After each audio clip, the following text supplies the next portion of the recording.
একজন নারীর মাথায় রামদা দিয়ে কোপ। হ্যাঁ, ঠিকই শুনেছেন।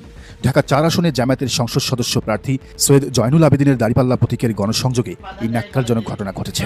শেরপুর বা ঢাকা 4-এর ঘটনা বিচ্ছিন্ন নয়, এটি একটি সুপরিকল্পিত মহড়া। তারা দেখতে চাইছে প্রশাসন কতটা তাদের পক্ষে থাকে। পুলিশের নিরাপত্তা প্রমাণ করে একটা আন্ডারস্ট্যান্ডিং হয়ে গেছে, বোঝা পড়া হয়ে গেছে। বিএনপি কেন্দ্র দখলের প্রস্তুতি নিচ্ছে, আর জামায়াত সেটা রুখে দেওয়ার প্রস্তুতি নিচ্ছে। অনেকগুলো হিসাব একটার সাথে আরেকটা মিলে যায়, কিন্তু সেই হিসাবের ফলাফলে নির্বাচনের সমীকরণ আসলে মেলে না। তাহলে কি 12ই ফেব্রুয়ারি নির্বাচন হচ্ছে না? দর্শক, ব্রেকিং নিউজ, বিএনপির বিরুদ্ধে কঠোর অ্যাকশনে যাচ্ছে জামায়াত এবং যে কারণে নির্বাচন হচ্ছে না 12 ফেব্রুয়ারি। দর্শক, এই ভিডিওটিতে সম্প্রতি সময় ঘটে যাওয়া কিছু গুরুত্বপূর্ণ তথ্য আপনাদের সাথে শেয়ার করতে যাচ্ছি। তথ্যগুলো বিস্তারিত জানতে ভিডিওটিতে একটি লাইক দিয়ে না টেনে সম্পূর্ণ ভিডিওটি দেখতে থাকুন। 2024 সালের 5ই আগস্ট ছাত্র জনতার গণ অভ্যুত্থানের মুখে ক্ষমতাচ্যুত হন সেই সময়ের প্রধানমন্ত্রী শেখ হাসিনা। ভারতে পালিয়ে যান তিনি। তারপর তার বিরুদ্ধে অনেকগুলো মামলা হয়েছে। আইসিটির একটি মামলায় তার ফাঁসির রায়ও হয়েছে।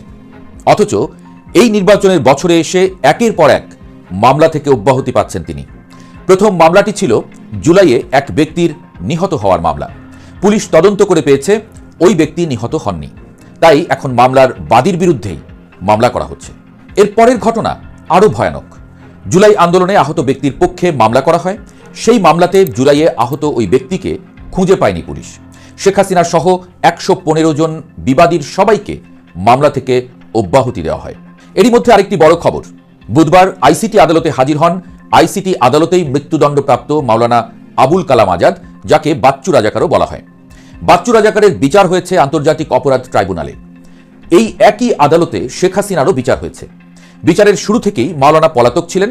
জুলাই অভ্যুত্থানে ক্ষমতাচ্যুত শেখ হাসিনাও বিচারের আগে থেকেই পলাতক। বিচার ও রায়ের সময় তিনিও অনুপস্থিত ছিলেন, শেখ হাসিনাও অনুপস্থিত। রায়ের সময় উপস্থিত না থাকায় তার আপিলের সুযোগ ছিল না, শেখ হাসিনারও সেটা নেই। কিন্তু এখন পরিবর্তিত পরিস্থিতিতে রায়ের 13 বছর পর আদালতে আত্মসমর্পণ করে ন্যায় বিচারের প্রত্যাশা করছেন তিনি। যদি আদালত তার আবেদন গ্রহণ করে এবং তার মৃত্যুদণ্ডের আদেশ বাতিল করে, তাহলে একই প্রক্রিয়ায় শেখ হাসিনারও রেহাই পাওয়ার সুযোগ তৈরি হয়ে থাকবে। প্রশ্ন উঠেছে, আদালতে শেখ হাসিনার পক্ষে এমন নজির রেখে যাওয়ার জন্যই কি সরকার নির্বাচনের আগে তড়িঘড়ি করে বাচ্চু রাজাকারের বিচার প্রক্রিয়া নতুন করে শুরু করতে যাচ্ছে? এ তো গেল একদিকের হিসাব। আরেক দিকে আছে আওয়ামী লীগ। আওয়ামী লীগের পলাতক নেতারা হঠাৎ করে সক্রিয় হয়েছেন। শনিবার সাবেক পররাষ্ট্রমন্ত্রী ডক্টর হাসান মাহমুদ বলেছেন, ডক্টর ইউনূস সরকার চলে গিয়ে অন্য কোনো অন্তর্বর্তী সরকার যদি আসে, তাহলে নির্বাচনে যাবে আওয়ামী লীগ। তার ঠিক 2 দিন আগে ভার্চুয়াল মিটিংয়ে শেখ হাসিনা বলেছেন, আমরা নির্বাচনে যেতে চাই, আমরা তো নির্বাচন বর্জন করিনি, তাহলে আমরা নির্বাচনে নাই কেন?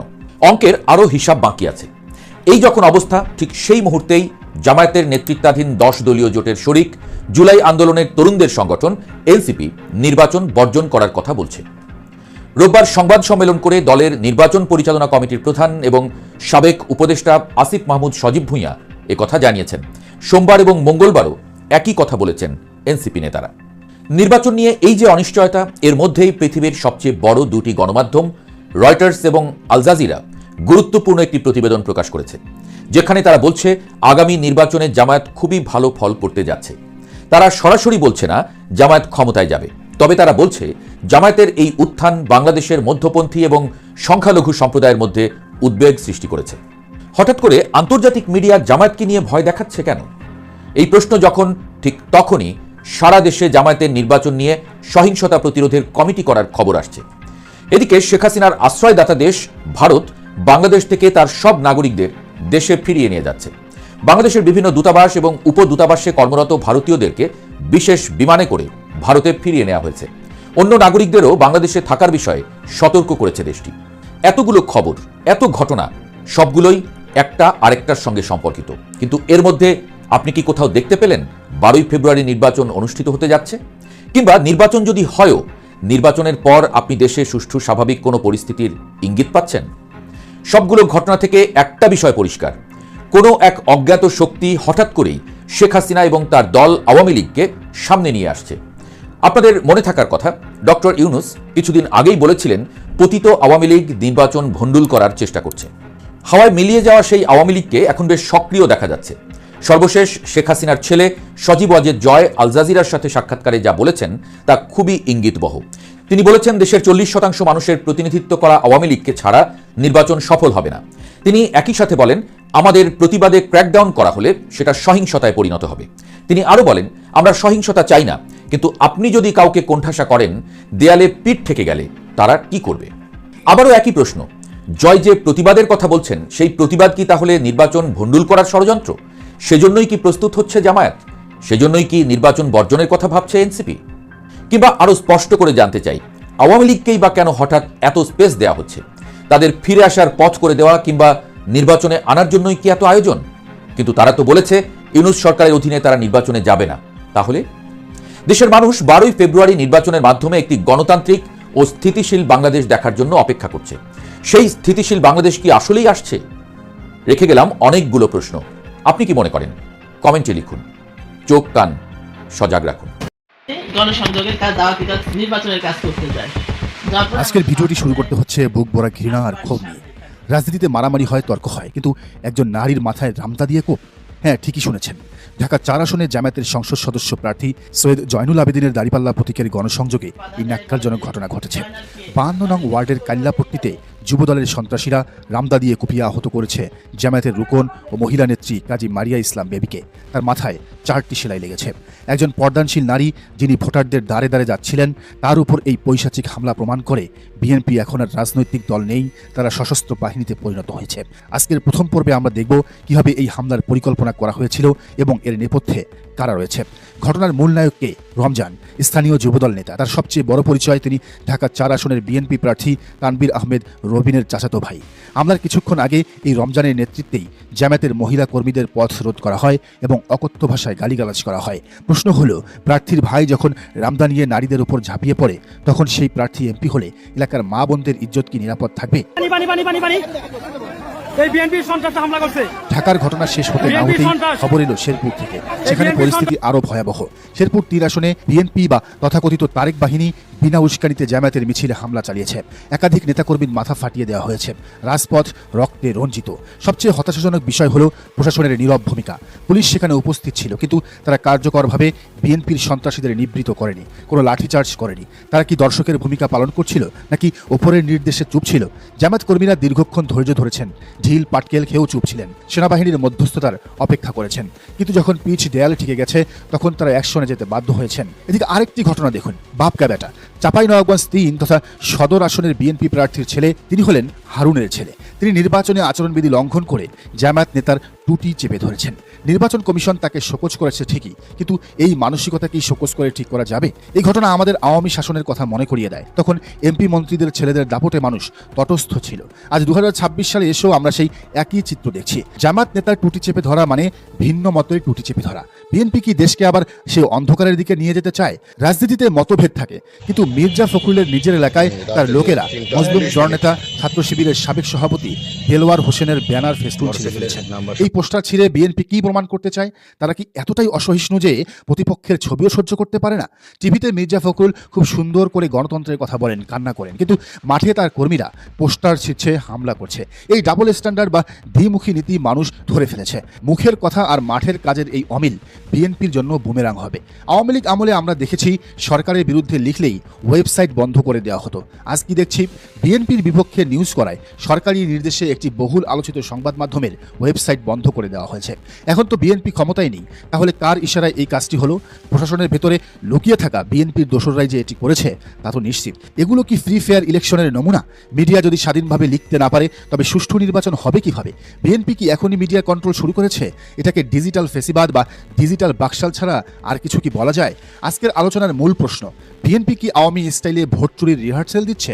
লক্ষণগুলো মিলিয়ে নিন। বিরোধীদের উপর সশস্ত্র হামলা, নারীদের ভোট কেন্দ্রে যাওয়া থেকে বিরত রাখতে ভয় দেখানো, প্রতিপক্ষের পোস্টার ছেঁড়া, মিডিয়া বন্ধ করে দেয়া, এগুলো সবই আওয়ামী লীগের টেক্সট বুক স্ট্র্যাটেজি। বিএনপি এখন হুবহু সেই বই ফলো করছে। শেরপুর বা ঢাকা 4-এর ঘটনা বিচ্ছিন্ন নয়, এটি একটি সুপরিকল্পিত মহড়া। তারা দেখতে চাইছে প্রশাসন কতটা তাদের পক্ষে থাকে। পুলিশের নিরাপত্তা প্রমাণ করে একটা আন্ডারস্ট্যান্ডিং হয়ে গেছে, বোঝাপড়া হয়ে গেছে। বিএনপি কেন্দ্র দখলের প্রস্তুতি নিচ্ছে, আর জামায়াত সেটা রুখে দেওয়ার প্রস্তুতি নিচ্ছে। ঢাকা 4-এর মারিয়া ইসলাম বেবির রক্তাক্ত মুখ, শেরপুরের ফাটা মাথা আর চাঁপাইনবাবগঞ্জে টুটি চেপে ধরার হুমকি, এগুলো জনগণ জনগণ ভুলবে না। বিএনপি ভেবেছিল এসব করে তারা ভয় দেখাবে, কিন্তু বাস্তবতা হলো এতে জামায়াতের প্রতি মানুষের সহানুভূতি আরও বেড়েছে। তবে শুধু সহানুভূতি দিয়ে কাজ হবে না। রাজনীতিতে একটা গোল্ডেন রুল আছে, মানুষ দুর্বলকে দয়া করে কিন্তু ভোট দেয় শক্তিশালীকে। আজ সারা দেশে জামায়াতের নারী কর্মীরা আক্রান্ত হচ্ছেন, তাদের মাথা ফাটছে, রক্ত ঝরছে। এখন যদি জামায়াত শুধু প্রেস কনফারেন্স করে আর নিন্দা জানায়, তবে সাধারণ মানুষ কি ভাববে? তারা ভাববে যে দল নিজেদের কর্মীদেরই বাঁচাতে পারে না, তারা 17 কোটি মানুষকে বাঁচাবে কিভাবে? দর্শক, মানুষ চায় শক্তিশালী ছায়া, মানুষ চায় বটগাছ। যদি এই হামলার বিচার, প্রতিশোধ এবং প্রতিরোধ না হয়, তবে মানুষ জামায়াত থেকে মুখ ফিরিয়ে নেবে। এটাই স্বাভাবিক। একজন নারী কর্মী যখন মাঠে নামেন, তিনি দলের উপর ভরসা করে নামেন। এখন যদি তার বিপদে দল ঢাল হয়ে না দাঁড়ায়, তবে সেই কর্মী আর মাঠে নামবেন না। তাই আজকের মেসেজ ক্লিয়ার, ভদ্রতা অনেক হয়েছে, এবার সক্ষমতা দেখানোর পালা। জামায়াতের এখন একটাই কাজ হওয়া উচিত, প্রতিটি পাড়ায়, প্রতিটি মহল্লায় 50 সদস্যের ডিফেন্স টিম বা প্রতিরোধ স্কোয়াড গঠন করা। এরা কারা? এরা হবে এলাকার সাহসী যুবক, ছাত্র এবং শ্রমিক। এদের কাজ হবে যখনই কোনো নারী কর্মী বা প্রচার টিমের উপর হামলা হবে, 5 মিনিটের মধ্যে সেখানে প্রতিরোধ গড়ে তোলা হবে। বিএনপি বা সন্ত্রাসীরা যখন দেখবে একটা টিমের পেছনে 50 জন লাঠি হাতে দাঁড়িয়ে আছে, তখন তারা রামদা বের করার সাহস পাবে না। দুর্বল দেখলেই তারা আঘাত করে, সবল দেখলে তারা লেজ গুটিয়ে পালায়। এটাই তাদের স্বভাব, এটাই আওয়ামী আমলে হয়েছে। জামাতকে এখন সেই সবল রূপটাই দেখাতে হবে। শুধু ভোট চাইলে হবে না, ভোটের বাক্স এবং ভোটার দুটোর পাহারাদার হতে হবে। বিএনপি যদি মনে করে আওয়ামী লীগ গেছে, এখন মাঠ তাদের, তারা যা খুশি তাই করবে, তবে তাদের একটা কথা মনে করিয়ে দেওয়া দরকার, আওয়ামী লীগও ভেবেছিল তারা অজেয়, কিন্তু জনগণ তাদের প্রাপ্যটা বুঝিয়ে দিয়েছে। এখন বিএনপি যদি আওয়ামী লীগের মতো রামদার রাজনীতি, দখলবাজি আর নারী নির্যাতন শুরু করে, তবে তাদের প্রাপ্যটাও জনগণ বুঝিয়ে দিতে প্রস্তুত। বিএনপি যদি আওয়ামী লীগ হতে চায়, তবে তাদের পরিণতিও আওয়ামী লীগের মতোই হবে। জামাত কোনো ভুইফোর সংগঠন নয়। 1971 থেকে 2024 এই দল অনেক ঝড় দেখেছে। তাদের ধৈর্যের বাঁধ ভাঙলে কিন্তু পালানোর পথ পাবেন না প্রিয় বিএনপির ভাইয়েরা। তাই সময় থাকতে সাবধান হন, নিজের কর্মীদের সামলান। জামাতকে এখন আনুষ্ঠানিক গণপ্রতিরোধের ডাক দিতে হবে। এর মানে কি?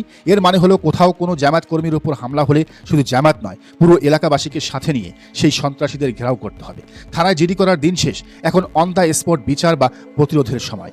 বিএনপির পাপিয়া 999-এ কল দিতে বলেছেন। আমরা বলবো, হামলাকারী দেখলেই গণধোলাই নয়, গণপ্রতিরোধ করে তুলেন, তাদের সামাজিকভাবে বয়কট করেন। আমাদের মা বোনদের বলতে চাই, আপনারা ভয় পাবেন না, আপনাদের এক ফোঁটা রক্তের বদলা নিতে হাজারো জামায়াতের ভাই প্রস্তুত আছে। এই বিশ্বাসটা যদি নারীদের মনে গেঁথে দেওয়া যায়, তবে 12 তারিখের নির্বাচনে মহা বিপ্লব ঘটে যাবে।